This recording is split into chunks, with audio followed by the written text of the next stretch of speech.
Pourquoi je suis trompé, pourquoi j'ai mal et quoi faire pour m'en sortir. C'est de ça qu'on va parler dans cette vidéo.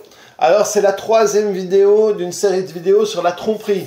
Je t'ai expliqué sur la première vidéo qu'est-ce que la tromperie, sur la deuxième pourquoi je trompe et celle-ci pourquoi je suis trompé. Donc à nouveau, ça veut dire quoi être trompé? Ça veut dire que l'autre va faire quelque chose que je veux qu'il ne fasse qu'avec moi.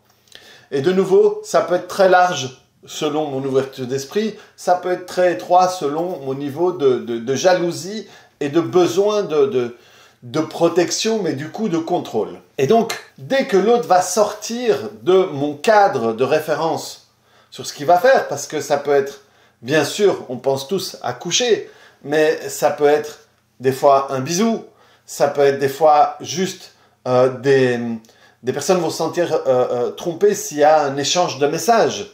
Et parfois, des gens vont se sentir trompés alors qu'il ne s'est rien passé du tout. Donc c'est le cadre qui va définir le moment où moi, je dis « Ok, là, ça a dépassé et je suis trompé ». La question importante, c'est... enfin, il y a deux questions qu'on va faire ici en suivant. C'est quand j'ai été trompé une fois, ça m'est arrivé une fois et ça me fait mal. Donc on va parler de cette douleur. Et on va aussi venir de, voilà, c'est le troisième conjoint que j'ai, homme ou femme, et c'est la troisième fois que je me fais tromper. Et donc, on va dire, ah, c'est vraiment pas de chance, t'as vraiment tiré le mauvais lot. Mais quand c'est 2, 3, 4 fois, bref, quand ça arrive à répétition, on n'est plus dans du hasard. Donc on va parler de ça aussi. Mais, voilà, c'est la première fois que ça m'arrive, je me rends compte que mon conjoint m'a trompé. Et donc, ce qui va être important, c'est qu'est-ce qui me fait mal? Qu'est-ce qui me fait vraiment mal dans le fait qu'il m'ait trompé? Et là, j'en avais déjà parlé dans la première vidéo, mais c'est vraiment là que c'est intéressant. Parce que ce qui va faire que je vais traîner ça longtemps, ça va être sur ce que lui m'a fait. Ce que lui m'a fait est le déclencheur. Ce qui me fait mal, c'est ce que j'en fais à l'intérieur de moi. Et je te parle vraiment, je vais te raconter une histoire. J'ai un membre de la famille de ma femme qui a eu 2 enfants en dehors mariage et qui a eu d'autres aventures. Et sa femme a une résilience incroyable parce qu'elle l'a gardé, elle a même accepté ses enfants comme étant des frères de ses enfants. Et après tout ça, elle était encore là, amoureuse et tout. Et il est décédé du Covid. Et elle a encore cet amour pour lui. Et j'avais une conversation parce qu'elle était venue ici en vacances avec une amie à elle qui à un moment lui disait « Ouais, mais moi je ne suis pas comme toi, moi je me respecte. » Et là j'étais intervenu parce que je trouvais que ça ne se disait pas. Et donc le membre de ma famille, elle a, aussi fou que ça puisse paraître, elle a vécu l'amour. Et pour elle, c'est sa vraie histoire d'amour. Et elle l'aime et à la fin, ils étaient amoureux, ils marchaient toujours la main dans la main. Et c'est son amour qu'elle a accepté selon ce cadre. Et l'autre s'est fait tromper, elle l'a pas accepté, elle l'a rejeté, des années encore. Elle est encore fâchée, mais surtout, elle est seule. Et moi, j'ai dit, non, non, non, non, non, attends. Chacun vit les choses à sa manière. Elle a vécu son histoire d'amour. Quelle qu'elle soit, quoi que ce soit que tu puisses y penser, elle a vécu son histoire d'amour. Tandis que toi, tu es toute seule. Et tu en souffres. Donc, ne dis pas qu'elle s'est respectée ou pas respectée, parce qu'elle a décidé de vivre quelque chose à sa manière. Et là, elle en tire plus que toi dans ta situation. Donc, ce qui est extrêmement important, c'est ce que tu vas en faire. C'est ce que tu vas faire de ce que l'autre t'a fait. Dans un cadre, l'autre a décidé de vivre avec. Et au bout du compte, si tu lui demandes de lui parler de son mari, elle a elle a des larmes dans les yeux, elle va te parler de tous les bons moments qu'ils ont vécu ensemble, de tout ce qu'ils ont fait. Elle a vécu l'amour. L'autre, elle va en parler alors que c'est arrivé depuis des années, en se fâchant, en l'insultant et en étant activée négativement. Donc, ce qui compte, c'est pas l'action de l'autre, c'est ce qu'on en a fait. Et là est tout le secret de à la fois pourquoi j'ai mal et à la fois qu'est-ce que je dois faire pour ne plus avoir mal. C'est de arrêter de croire que tu as mal à cause de l'autre. Et prendre la responsabilité, et de nouveau, ça fait toujours chier quand je dis ça, mais par expérience et personnelle et de 15 ans de thérapie et de travail sur des milliers de clients, c'est le premier pas, c'est reprendre la responsabilité complète de ton état émotionnel actuel. Ça veut dire que si je me sens mal à l'intérieur de moi, c'est ma responsabilité. C'est pas ma faute. Le problème, il est toujours là. C'est pas ma faute. La faute, c'est l'autre qui a fait ce qu'il n'aurait pas dû faire. Mais c'est ma responsabilité de prendre ce qui m'appartient et de le transformer pour quelque chose qui me fasse me sentir bien.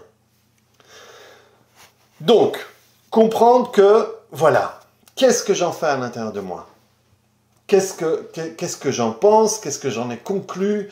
Qu'est-ce que j'en ai fait? Quelles sont les images que je garde à l'intérieur de moi? Parce que parfois, c'est très rare. Donc, il y a des fois où on arrive dans la chambre et ils sont là. Là, on peut dire qu'on a des vraies images. Mais la plupart du temps, on n'est pas présent quand l'autre nous trompe.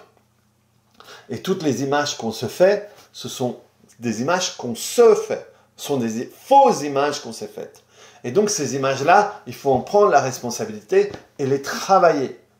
Parce que là, je me fais mal avec quelque chose que j'imagine, pas quelque chose de vrai. Je ne sais pas ce qui s'est passé. Si ça se trouve, ça a été un coup de merde et il est parti après 15 secondes et c'est la honte totale pour lui. Mais moi, je le vois différemment. Donc, essayez de faire un état des lieux de comment est-ce que je me fais mal avec ce qu'il a fait. Ou avec ce qu'elle a fait, je dis toujours il, mais avec ce que l'autre a fait. Comment je me fais du mal avec ce que l'autre a fait. Et là, vraiment faire un état des lieux. Ok, quand j'y pense, je me dis, il a tout cassé, il a tout foutu en l'air, j'ai tout perdu. Ou il m'a trahi, ou elle m'a trahi. Parce que, de nouveau, ça j'en parlais aussi, quand quelqu'un va tromper, il y a notre conjoint et l'autre. Et certains vont mettre toute la faute sur le conjoint en disant « t'avais pas à faire ça parce que tu étais avec moi ». Et d'autres vont mettre toute la faute sur l'autre qui est venu voler mon conjoint.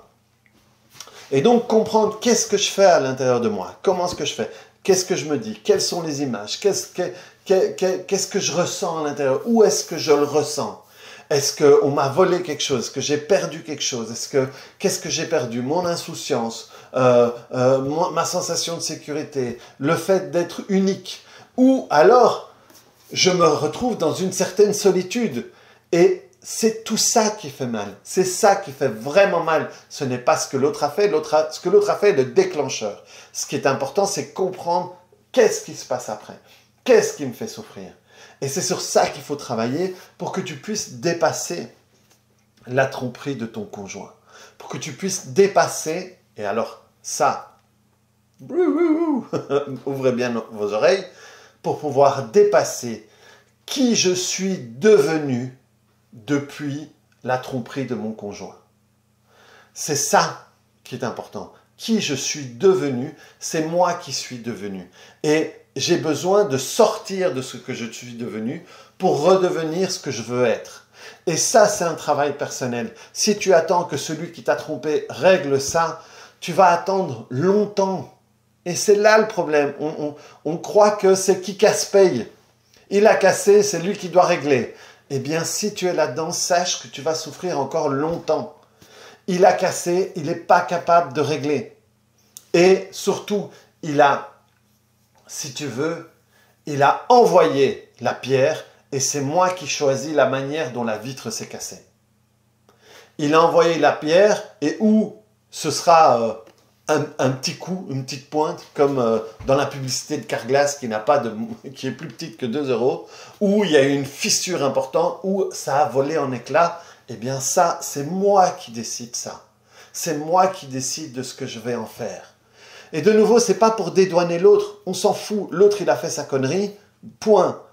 Qu'est-ce que je peux faire moi pour sortir de ça? Qu'est-ce que je peux faire moi pour que ma vie ne fasse plus honneur à ce qu'il ou elle a fait, mais qu'elle puisse de nouveau être en honneur à moi? Tu remettras les mots dans l'ordre.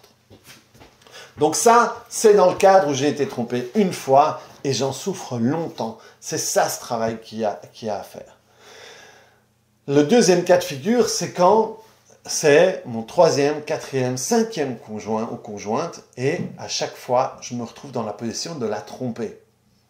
Et même peut-être, je me fais avoir dans d'autres situations de ma vie. Je me fais avoir avec mes copains, mes copines, ou dans le travail, je me fais avoir aussi. À chaque fois, on me la met par derrière, pour être poli. Et donc, à ce moment-là, quand je suis une répétition comme ça veut dire que, j'avais parlé dans la vidéo précédente des personnes qui trompent à répétition, qui sont dans un programme inconscient. Eh bien, quand je me fais tromper à répétition, je suis aussi dans un programme inconscient. C'est aussi une position que je prends dans le couple. Et ce qui veut dire que quand je vais inconsciemment choisir un amoureux ou une amoureuse, parce que ce qui fait que l'autre nous plaît, c'est tout à fait inconscient, eh bien, inconsciemment, je vais choisir un trompeur ou une trompeuse parce que j'ai la position de tromper. Et donc, si je veux avoir une relation où je ne serai plus trompé, il faut que moi, je puisse sortir de cette position-là. Cette position-là, je l'ai apprise peut-être parce que mon père a trompé ma mère et que j'ai pris le côté de ma mère et que du coup, j'ai téléchargé d'une certaine manière le programme de ma mère et je prends cette position-là. Ou parce que dans ma vie, j'ai pas eu ma place et j'avais droit qu'au reste et que de toute façon, mon père et ma mère préféraient mon frère ou ma sœur et que... Bref, il y a un truc où je me suis dit, il n'y a personne pour moi, il n'y a personne réellement pour moi. Et à ce moment-là, je vais trouver des personnes qui ne sont pas réellement pour moi et qui vont être plus présents pour d'autres que pour moi. Bref, dans mon passé, il y a des choses qui vont faire que je vais me retrouver dans cette situation-là et inconsciemment, ce sera ma position. Et donc, je vais créer ma vie autour de ça.